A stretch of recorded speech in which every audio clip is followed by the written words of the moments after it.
Ngicela ukubengelela nguMangothobani sangoma esipolo nyezinye esipolo kwamathambo. Umphathi wekhuba atsandla sensimbi isigaba sentambo ehliziyo ebomvu zamadoda. Ndilatshela bathathu umanzi olwandle umanzi ababaya. Yena ke sengimangelene nezabafazi sezikhona inhliziyo ebomvu. Cha. Thole nasi isithombe ngithumele kuWhatsApp. Ade mkhulu uma ethuneni uthola imali ebekiwe kanje kusuke kuchaza noma kusuke kwenziwani.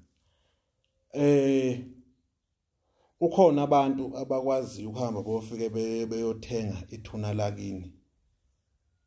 Abanye belithengela ukuthi izinkinga zabo zithathwe yilo nguye lo muntu lo ongasekho lo wakini. Abanye kuyenzeka ukuthi umuntu athenge idlozi. Yebo owakwaleso sibongo ehambe efike elithenge lelo dlozi lo muntu lo ongasekho ezocela ukuthi amsebenzise. Kuba kuningi abakwenzayo uma besuke kuvele kukanje. Yikho uzothola ukuthi omunye umuntu uzothola ukuthi umsamo wakhe ubuhamba kahle. Uma isethi uyabheka izinto zakhe seziyabheda ngoba yini? Uma behamba bemathuneni beyothenga lowo muntu loyo bezomsebenzisa. Sechaza ukuthi lowo muntu loyo useyasuka kulona wakubo usesebenzela bona. Ngelilanga ngizochaza ukuthi kusuke kudalwa yini ukuthi idlozi livume ukuthengwa. Ngelilanga ngizochaza lokho kwamanje ngizachaza lokho. Kuyenzeka thola ukuthi abantu bafuna ukugeza noma baneyinkinga mase kuthiwa haya akayithuneni afike abeka imali mase yasho ukuthi ucela ukuthi zonke izinkinga mayegeza lana zithathwe lo muntu ola ethuneni ngoba yena akasekho kuphi emhlabeni. Kuba khona imithetho ethize abayisebenzisayo mabezokwenza lezo zinto lezo. Sengisho ukuthi yena uma uthole kukanje ethuneni lakini fanele usheshe wenze njani uphakame. Okunye abanye abantu izinto kumele bayifihle. Kufanele wena ufihle ukuthi inhlahla yakho iqhamuka kubani, uphiwa ubani inhlahla wena. Ngoba kuyenzeka thola ukuthi omunye umuntu athi hayi mina nginenhlahla ngithatha kugogo, mina nginenhlahla ngithatha kukhokho, kanti lelo thuna bayalazi.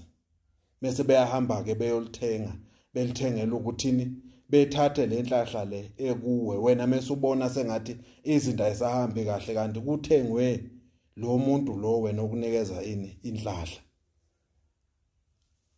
Inhloso yami njengoba isichaza lesithombe nami bangithumele sona. Ngiqonda ukuchaza ukuthi abantu fanele beqaphele izinto abazenzayo. Ngake ngenze enye ivideo ngelinye ilanga ngithi ukubhala igama lomuntu ethuneni. Yebo khona manje sekuyifashion kodwa akusinto enhle ngoba bayakhona ukubona ukuthi lo muntu bani igama lakhe. Bembize ngegama lakhe bemvuse avuke. Mase benza lento abayifunayo ukuthi beyenze ngaye. Yebo. Yikho ke ngithi ke mase kanje kudingakala ukuthi wena ulungiselwe kubuyiswe lo muntu kuwe ngezathu sokuthi inhlahla yakhe isuka isithwetshuliwe kuwe noma labantu sebethathiwe kuwe kodwa sebesebenzela bani omunye umuntu. Kukhona ozobuza ukuthi kuyenzeka ukuthi thola ukuthi kusuka umuntu kena owesinye isibongo athenga omunye umuntu wakwesinye isibongo. Kuyenzeka lokho. Ngiyochaza ngelilanga ukuthi isizathu sokuthi ligcina idlozi ukuvunywa ukuthi lithathwe kuwe isiphi sona isizathu. Yabo yikho ke ngithi abantu fanele amathuna bewaqaphele, abantu bewagade. Mangithi bewagade bedame bewacheka ngoba ziningi izinto ezenziwayo phezulu kwabo njengoba ubona nje leli babathengile. Lo muntu uzothola ukuthi usesebenzisa yena lo muntu lo wala.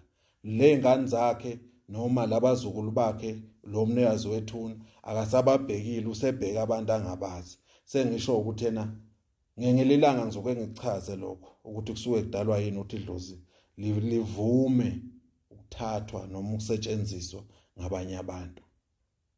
Siyathokoza uMangothobani.